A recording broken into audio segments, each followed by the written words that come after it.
Om Namo Bhagavate Vasudevaya. Om Namo Bhagavate Vasudevaya. Om Agyana Timirandasya Agyananjana Shalakaya. Chakshur Unmilitam Yena Tasmai Shri Guruve Namaha.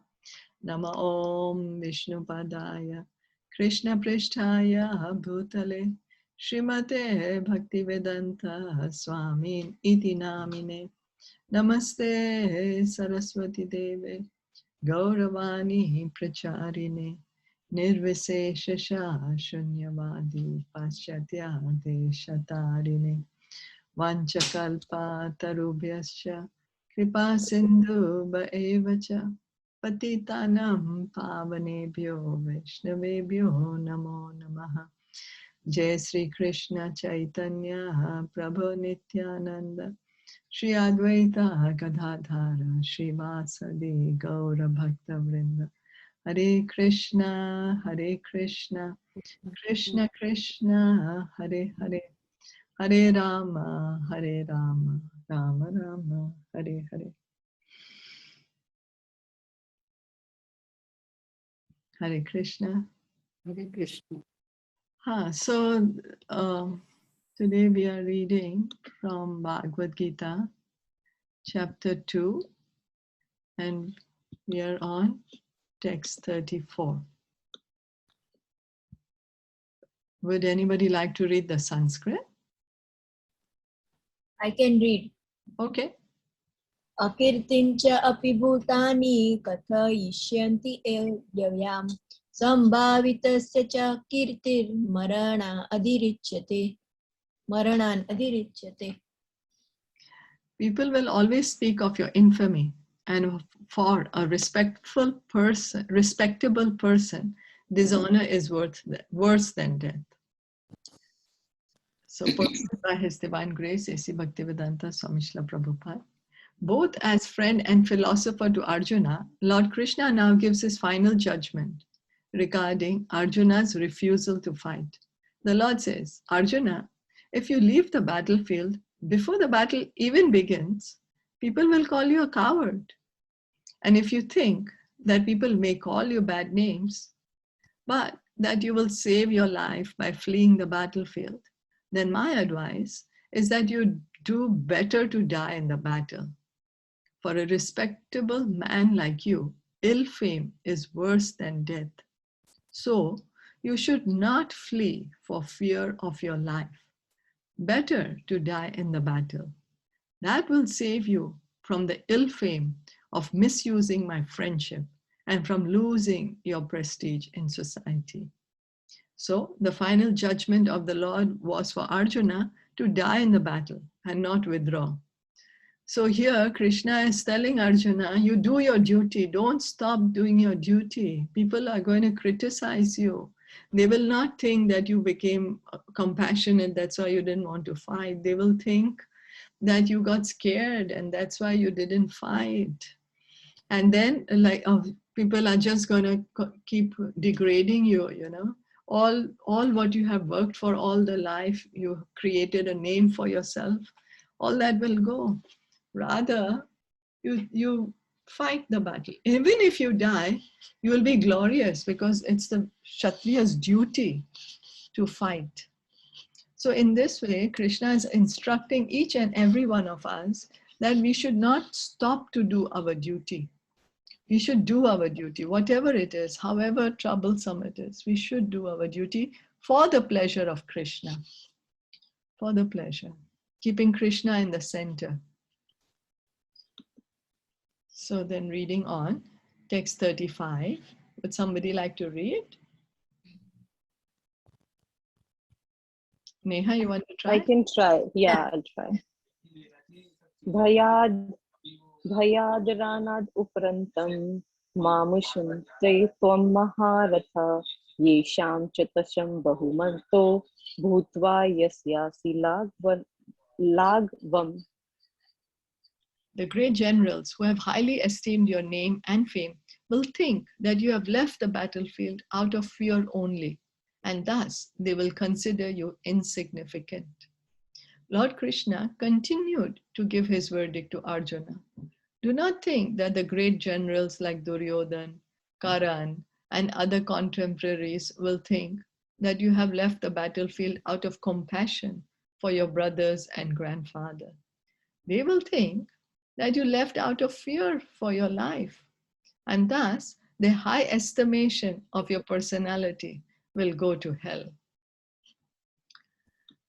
So, text 36. Does anyone want to read the Sanskrit? I can read. Okay. अवाच्यवादांश्च बहून् वदिष्यन्ति तवाहितः निन्दन्तस्तव सामर्थ्यं ततो दुःखतरं किम्. Your enemies will describe you in many unkind words and scorn your ability. What could be more painful for you? Lord Krishna was astonished in the beginning at Arjuna's uncalled for plea for compassion, and he described his compassion as befitting the non-Aryans. Now, in so many words, he has proved his statements against Arjuna's so-called compassion. Krishna was surprised actually that Krishna is outwardly seeming surprised. He's the one who created such a situation so that he could speak the Bhagavad Gita. But seemingly he's telling Arjuna, oh, I'm surprised, that how you are deciding not to fight. And now you're saying you were not going to fight, but when people are going to speak bad about you, because Arjuna is a Kshatriya, he cannot bear insult. It's very difficult for a Kshatriya to bear insult. If so anybody would have insulted him, Krishna will say you'll suffer more. It'll be very painful for you. You won't be able to bear it. So he's saying, you do your duty, do your duty. What happens is, because we might, out of weakness of heart, we might say, oh, I'm not going to do it. But out of our nature, because we are in that modes, we are forced to act. So Krishna tells Arjuna, now you're saying you will not fight. But because it's your nature to fight, by nature you're a Kshatriya. Even you go to the forest, and by nature you're Kshatriya, so you want to rule. So you will again do the same activities there. So, text 37. I can read. Okay. 37. Hato va prapyasi swarga jitva va bhokshase mahim tasmad utishta kaunteya yuddhaya krita nishchaya. O son of Kunti, either you will be killed on the battlefield and attain the heavenly planets, or you will conquer and enjoy the earthly kingdom. Therefore, get up with determination and fight. Even though there was no certainty of victory for Arjuna's side, he still had to fight. For even being killed there, he could be elevated to the heavenly planets. Because he's doing his duty. When a Kshatriya dies on the battlefield, he goes to the higher planets, to the heavenly planets. So Krishna is encouraging him, do your duty. Text 38. This is an important verse. Sukha dukhe same krutva labha labhau jaya jayo tato yuddhaya yujyasva naivam papam avapsyasi. Now Krishna is telling Arjuna, and so he's instructing each of us also, how should we do our duty, in what mode? Do thou fight for the sake of fighting, without considering happiness or distress, loss or gain, victory or defeat, and by so doing, you shall never incur sin. So here he's telling Arjuna to fight, because it's Arjuna's duty to fight. But whatever our duty is, whatever our position is, we should do it without considering that, oh, I'm so happy or I'm so sad, or what will I get or what will I lose, or, will I win or will I lose? No, Krishna says, you do your duty and you offer the result to me. And like that, we will stay away from sinful reactions. So, for example, so many of us, we say, oh, I don't want to chant today. I don't want to read today Bhagavad Gita. I already read yesterday. Why do I have to read again today? No, we should continue doing it every day. Lord Krishna now directly says that Arjuna should fight for the sake of fighting because he desires the battle. There is no consideration of happiness or distress, profit or loss, victory or defeat in the activities of Krishna consciousness. That everything should be performed for the sake of Krishna is transcendental consciousness. So there is no reaction to material activities. So when we are engaging in devotional service, there's no reaction. No, we are not going to get, we don't have to take birth again in this material world for that. We in fact go back to the spiritual world by acting in Krishna consciousness. He who acts for his own sense gratification, either in goodness or in passion, is subject to the reaction, good or bad. But he who has completely surrendered himself in the activities of Krishna consciousness is no longer obliged to anyone, nor is he a debtor to anyone, as one is in the ordinary course of activities. So once one becomes a devotee, we do not have to separately worship the demigods, separately try to please them, because otherwise we are all debtors. You know, we are indebted to the Mother Earth, we are indebted to our parents, we are indebted to the demigods. They are all maintaining us, they're supporting our existence. We think that, oh, nothing, no one, I don't care for anybody. But it's because of them that we are able to do whatever we do. We are all, our necessities of life are supplied, we have shelter. But once we become devotee of Krishna, because Krishna is the highest and most supreme, we do not have to separately worship anybody. We respect everybody. Respect should be given to each and every one, but we do not need to separately worship anyone. We just worship Krishna. We continue to hear and chant, and without considering, I'm not happy, oh, I don't like to chant. No, but I need to chant. This is what's good for me. This is what Krishna is saying is pleasing to Krishna. So I should chant. There must be some gain, something good in it. So it is said, Devarshi Bhutapa Nirnam Pitranam Nanking Karonayam Rinicha Rajan Sarvatmanaya Sharanam Sharanyam Gato Mukundam Parihritya Kartam. Anyone who has completely surrendered unto Krishna, Mukunda, giving up all other duties, is no longer a debtor, nor is he obliged to anyone, not to the demigods, nor the sages, nor the people in general, nor kinsmen, nor humanity, nor forefathers. Bhagavatam 11.5.41. That is the indirect hint given by Krishna to Arjuna in this verse, and the matter will be more clearly explained in the following verses. So is this clear? Anybody would like to comment or have any questions on this? About not being a debtor to anybody else once we take the shelter of Krishna? So that means that we should trust him completely. Yeah. Krishna is saying, just have faith in me. As you said, trust him. Yeah, we have to have faith in him.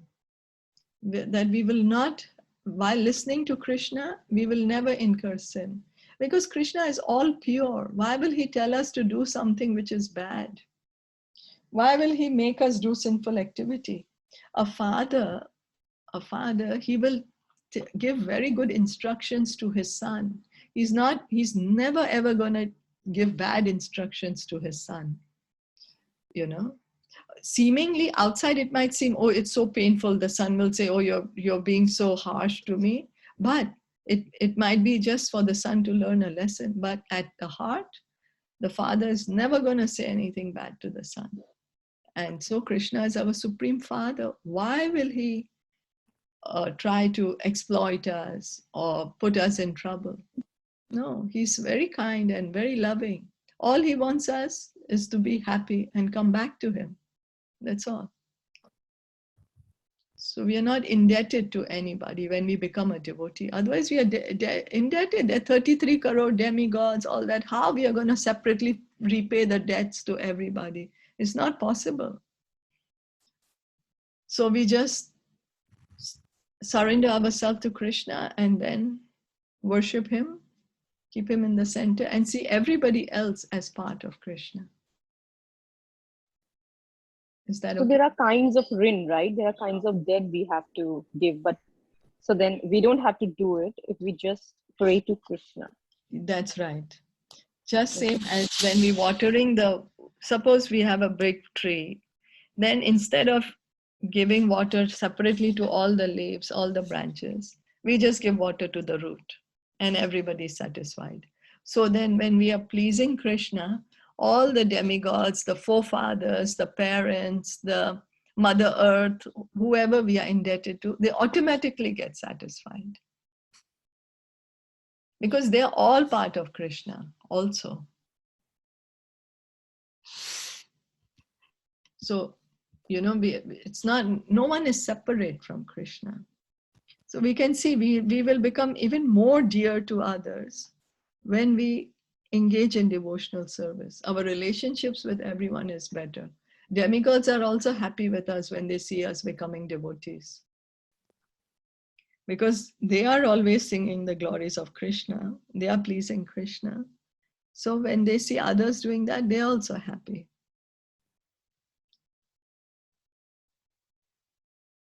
Okay, thank you. Okay, thank you. So going to the next one. Text 39. Would somebody like to read this? Yes, I can. Okay, you try, Nyabam. No, you try. You do it. Okay, I'll do the next. एषा ते विहिता सांख्ये बुद्धिर्योगे त्विमां शृणु बुद्ध्या युक्तो यया Partha कर्मबन्धं प्रहास्यसि. Thus far, I have described this knowledge to you through analytical study. Now listen as I explain it in terms of working without fruitive results. O son of Pritha, when you act in such knowledge, you can free yourself from the bondage of works. So now Krishna is saying, now I will tell you how you can do your activity, but don't be entangled with it. Because every action has to have a reaction. We will have a reaction. So Krishna is saying, I'll tell you how you can take actions, but then you will not get reaction for it. According to the Nirkuti or the Vedic dictionary, Sankhya means that which describes things in detail. And Sankhya refers to that philosophy which describes the real nature of the soul. And yoga involves controlling the senses. Arjuna's proposal was a proposal not to fight, was based on sense gratification. Forgetting his prime duty, he wanted to cease fighting because he thought that by not killing his relatives and kinsmen, he would be happier than by enjoying the kingdom after conquering his cousins and brothers, the sons of Dhritarashtra. In both ways, the basic principles were for sense gratification. So Arjuna, initially he thought that, okay, he doesn't want to fight. And his reason to take the decision was like, one, that, oh, I'll get so many sinful reactions if I kill them. And two, he said, if I kill them, even if I get a kingdom, who will I enjoy the kingdom with? So these are, because he's thinking in terms of me, what's going to make me happy, what's better for me. So that's why it's called as sense gratification. Happiness derived from conquering them and happiness derived by seeing kinsmen alive are both on the basis of personal sense gratification, even at a sacrifice of wisdom and duty. Krishna, therefore, wanted to explain to Arjuna that by killing the body of his grandfather, he would not be killing the soul proper. And he explained that all individual persons, including the Lord himself, are eternal individuals. They were individuals in the past, they are individuals in the present, and they will continue to remain individuals in the future because all of us are individual souls eternally. So Arjuna, first, he didn't want to follow Krishna's order. He wanted to do what is going to make him happy. That's what our position is also. We are always trying to do what is going to make me happy. Let me see what will make me happy. Let me not do things which are going to put me in trouble. But, oh, I want to go here. This will make me happy. I want this one to do something like this because that will make me happy. I want to eat this because this is what I desire and that will make me happy. But we are not trying to see what is Krishna saying, what is going to make Krishna happy. Our true happiness comes actually when we make Krishna happy. Because since time immemorial, we are trying to make ourselves happy. But till now, we have not yet found the perfect happiness. Sure, we do get some satisfaction, some enjoyment, but that's so little. And it's so temporary. It goes away so soon. So Krishna was explaining to Arjuna that by following Krishna's instructions, Arjuna is not going to kill as such his grandfather and the teacher, is because the soul can never be killed. The soul is eternal.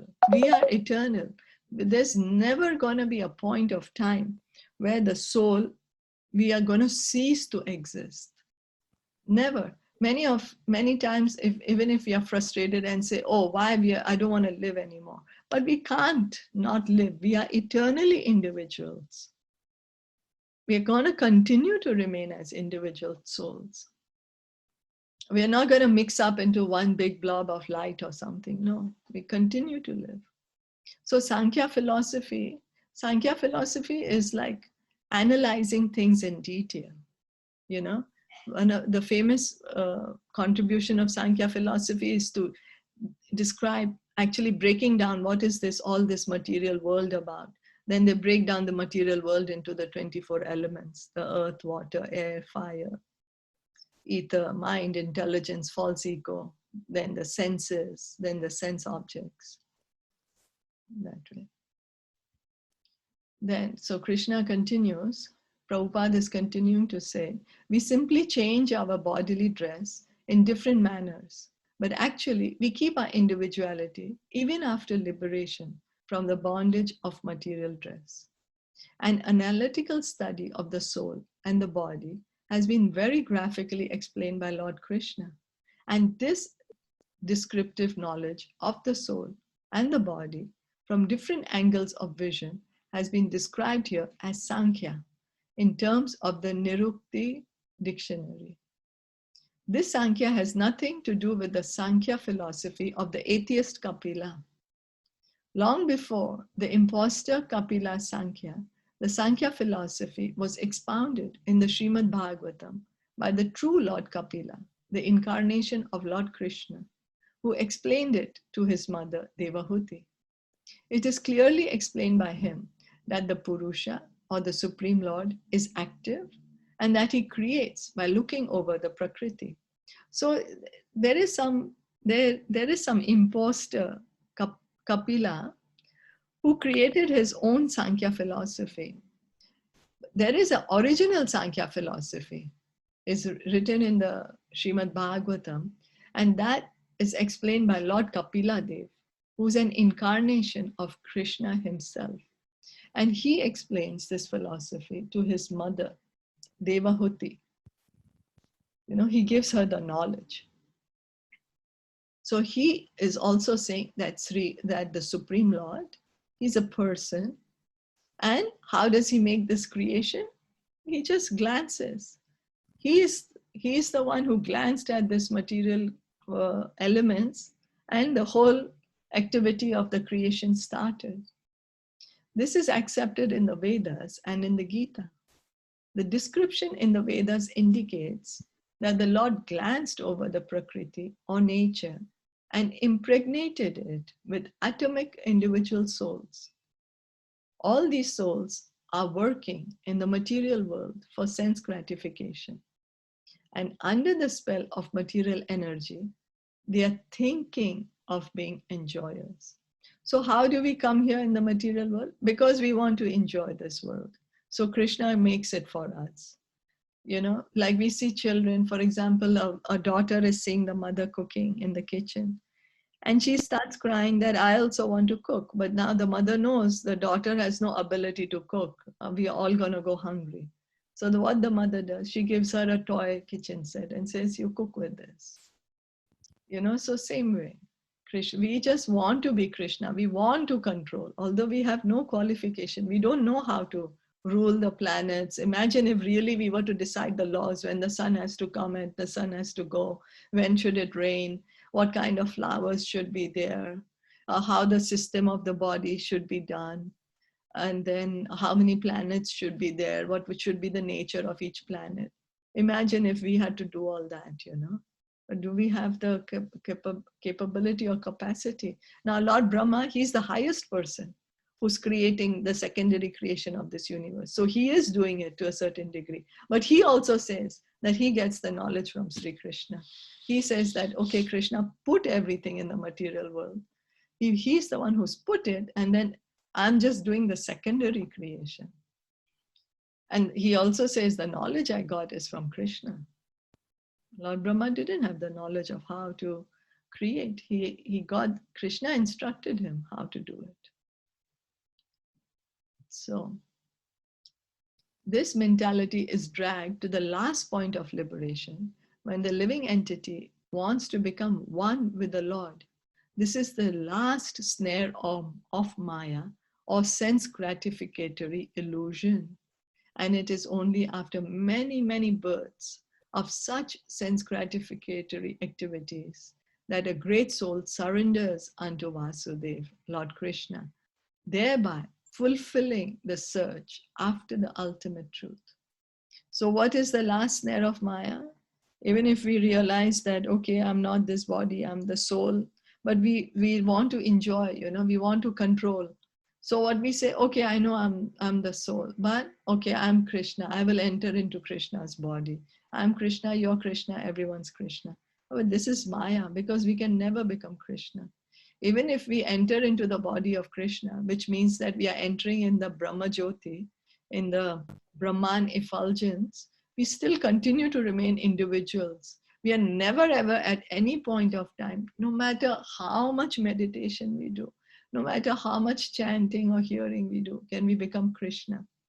We are eternally parts and parcels of Krishna. By hearing and chanting, what will happen is our desire to become Krishna will go away, and our true identity will be revealed as our loving, that we are loving eternal parts of Krishna.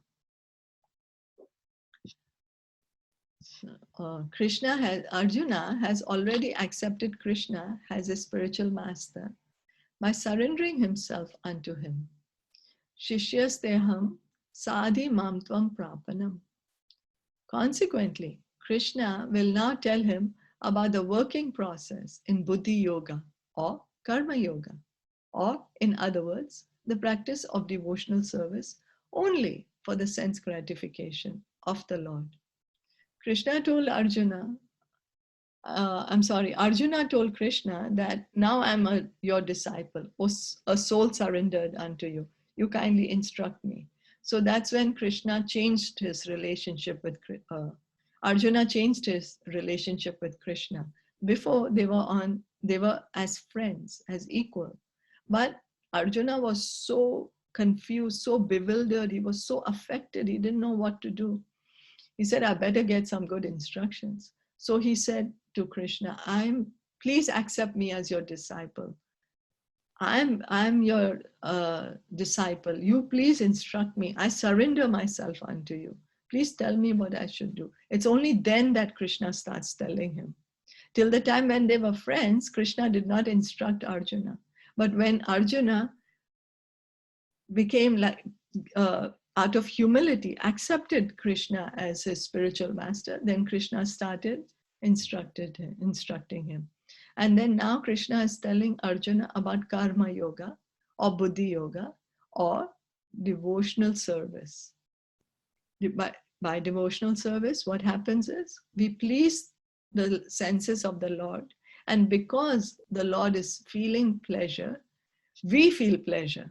It's not that Krishna is miserly, that, only you all should work and I should feel happy and you should suffer and be pathetic. No, he's like, you're making me happy. The same happiness, I will give it to you and you will feel it even much more than I feel. So that we feel so blissful when we are engaging in devotional service. This Buddhi Yoga is clearly explained in chapter 10, verse 10, as being direct communion with the Lord, who is sitting as Paramatma in everyone's heart. But such communion does not take place without devotional service. One who is therefore situated in devotional or transcendental loving service to the Lord, or in other words, in Krishna consciousness, attains to this stage of Buddhi Yoga by the special grace of the Lord. So how can we come to the point of Buddhi Yoga? By engaging in Bhakti Yoga. By engaging in Bhakti, you do, what is the result? We do more Bhakti. That's what it is. We hear and chant. Why? Because we continue to hear and chant. One reporter had asked Srila Prabhupada, what is the result? What will you gain by chanting this Hare Krishna? Prabhupada said, we'll chant more. It will give us eternally chanting. Because by chanting Hare Krishna, we are being with Krishna. We are being with Radharani. We are eternally singing their glories.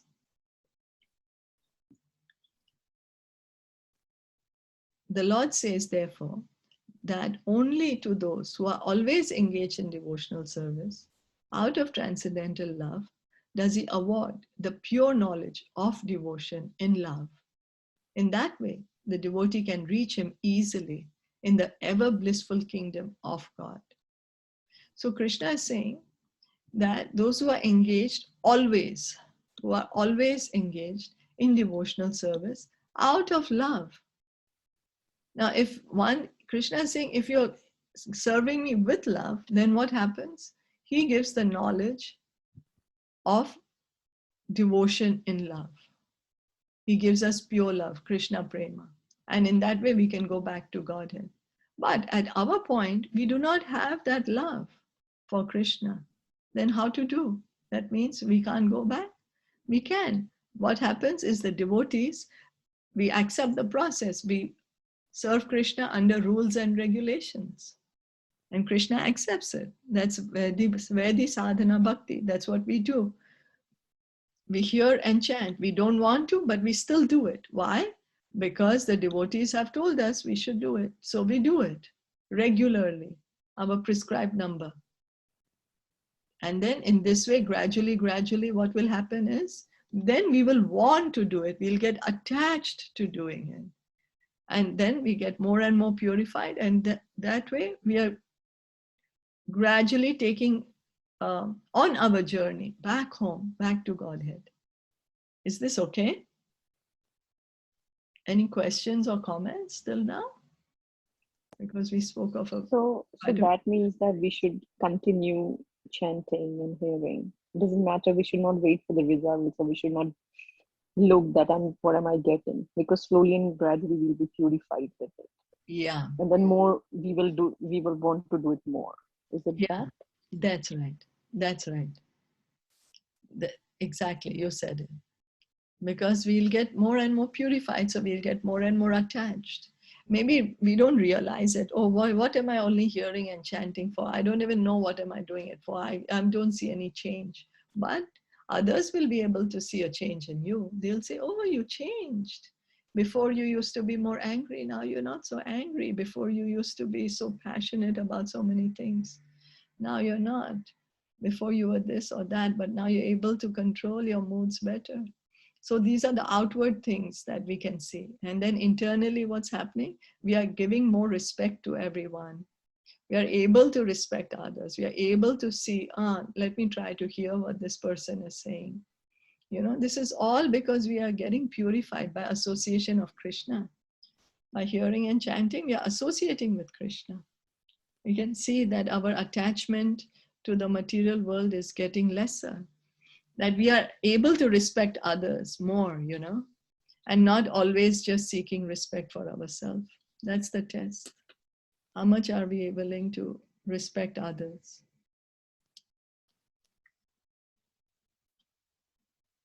Is that okay?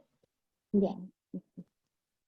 So we just continue hearing and chanting, just continue it. It is, we continue it eternally, hearing and chanting about the Lord. In this way, we associate with the Lord, we associate with the devotees, and we get purified. Thus, the Buddhi Yoga mentioned in this verse is the devotional service of the Lord, and the word Sankhya mentioned herein has nothing to do with the atheistic Sankhya Yoga enunciated by the impostor Kapila. One should not, therefore, misunderstand that the Sankhya Yoga mentioned herein has any connection with the atheistic Sankhya.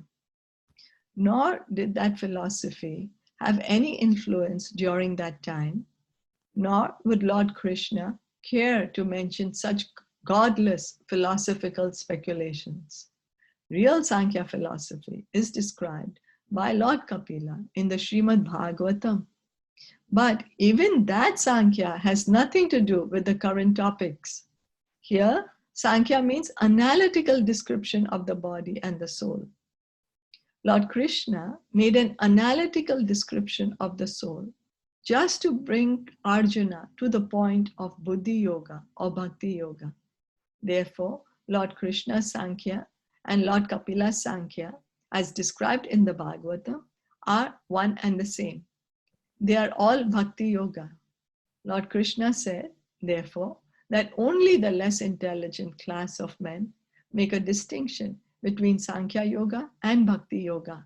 Sankhya Yoga prathak bala pravadanti na panditaha. So there is atheistic people who are speaking of some atheistic Sankhya philosophy. I'm not sure what is the principles of that philosophy. I've not heard it. But the true Sankhya philosophy is spoken by Lord Kapila Dev in Srimad Bhagavatam. And that Sankhya philosophy. And Lord Kapila Dev is incarnation of Krishna. And so Lord Kapila's Sankhya philosophy and Krishna's Sankhya philosophy is the same. And that is Bhakti Yoga, engage in Bhakti. That is the eternal occupation of the soul. That is the Swadharma. That is the Sanatan Dharma. Many people get confused. Oh, what is my Sanatan Dharma? They think something related to the body is Sanatan Dharma. Sure, there is two types of Sanatan Dharma. One is related to the body, but higher than that is that which is related to the soul, because Sanatan, eternal Dharma, the soul is eternal. So what is our eternal Dharma?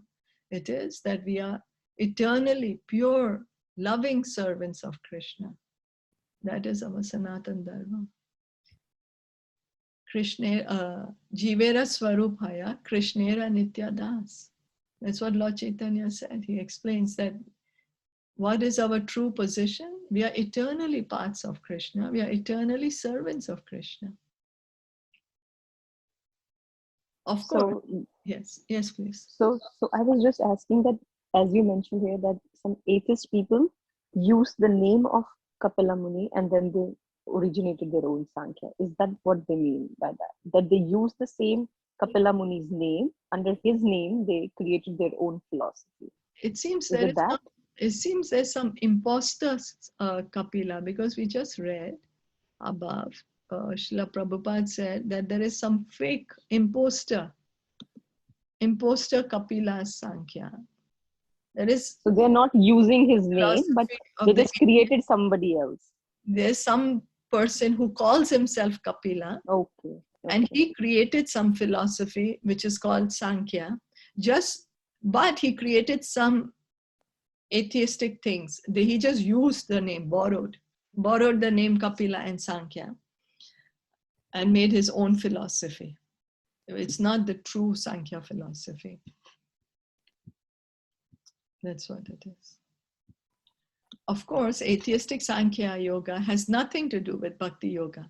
Yet, the unintelligent claim that the atheistic Sankhya Yoga is referred to in the Bhagavad Gita.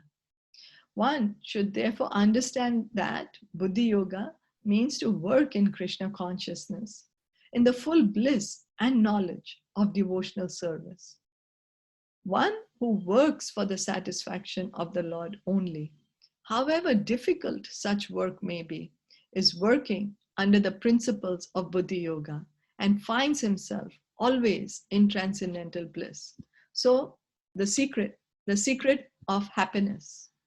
There are so many books, we see there are so many seminars, the secret of this, secret of that. Now here Krishna is explaining to us the secret of transcendental bliss.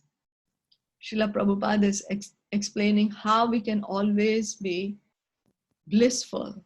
Bliss is like, because we don't have any experience of bliss in the material world. We feel bliss only in connection with Krishna, where our heart truly feels happy, our heart truly feels joyful.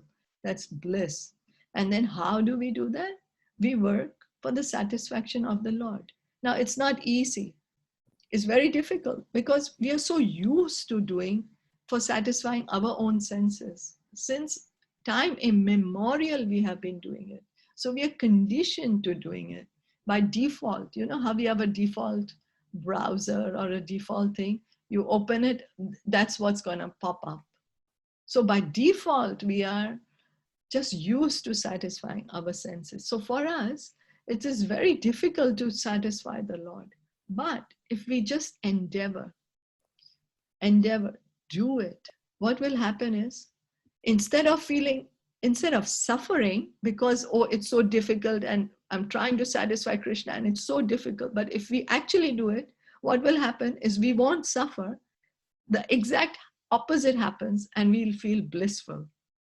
You see, in the material world, we work very hard. We really want to work, that kind of work. We are feeling passionate, excited. I'm going to do this. I'm going to do this. And with the anticipation, what? That it's going to make me happy. But then what is our experience? It mostly ends in suffering or frustration. Or even if it's happy, it does not touch our heart to the degree that we want it to. And even if it touches our heart, it's just so short-lived. It doesn't last for so long. So it's the opposite. But here, when we don't want to work for the Lord, but if we just persevere and do it, and we think, oh, I'm going to satisfy Krishna, I'm going to suffer. What is this I'm doing? He's going to be happy and I'm going to be suffering. No, we are thinking we'll suffer, but actually what happens? We feel blissful. By such transcendental engagement, one achieves all transcendental understanding automatically by the grace of the Lord. And thus, his liberation is complete in itself without his making extraneous endeavors to acquire knowledge. So once we are engaging in devotional service in Bhakti Yoga, we do not have to go separately, try to study some other philosophies, try to cultivate some knowledge. No, but because when we are reading Bhagavad Gita, Bhagavatam, what we are doing is, this is bhakti. And then what is happening? Automatically we are getting transcendental knowledge by the grace of the Lord. There is much difference between work in Krishna consciousness and work for fruitive results, especially in the matter of sense gratification. For achieving results in terms of family or material happiness, Buddhi Yoga is therefore the transcendental quality of the work that we perform. So Prabhupada here is saying that for when we are working, that I shall enjoy the result. I'm doing this, whatever it may be. It could be, I'm making money, I want to be happy, or I'm cooking something, I want to eat it and be happy. That is sense gratification. The same thing changes when we say, I will cook this, I will offer to Krishna and I will eat it. And then we truly feel happy from the heart. So that is Buddhi Yoga. Is that okay? So that means that devotional service is the prime thing we need to do. Yes. Because that is the best way to connect to Krishna. because no matter where we go, the devotional is the best way, as explained here, even in the karma yoga or buddhi yoga or jnana yoga or anything. It is, we have to connect Krishna with the bhakti yoga, devotional service, right? Yeah, buddhi yoga is actually bhakti yoga. Karma yoga is also connecting to Krishna. So we can convert them all in devotional, is it? So this is buddhi yoga is acting in Krishna consciousness. Buddhi yoga means means devotional service. It is devotional service. That's how Prabhupada is telling us, that it is devotional service. Anything we are connecting to Krishna is devotional service. That's what Prabhupada is saying. And that's all we have to do. Try to connect everything to Krishna. Anything and everything. We should not say, oh, this is my spiritual, this is separate, this is spiritual, and this is material. With as much as we can, we should try to do all the things we can, keeping Krishna in our mind, keeping Krishna in the center. Oh, by doing this, Krishna will be happy. I need to do this because that's my duty. Krishna has put me in this position. And so by doing this, Krishna will be happy. You know, of course, Krishna says, don't indulge in sinful activities. So we don't do that. We have to follow what Krishna's instructions are and then connect everything to Krishna. Is that okay? Yeah. So we can stop here then, and then we can chant around. So Srimad Bhagavad Gita ki Jai, Srila Prabhupada ki Jai, Gaur Bhakta Vrinda ki Jai, Hari Hari Bol. Hare Krishna. Thank you for joining in.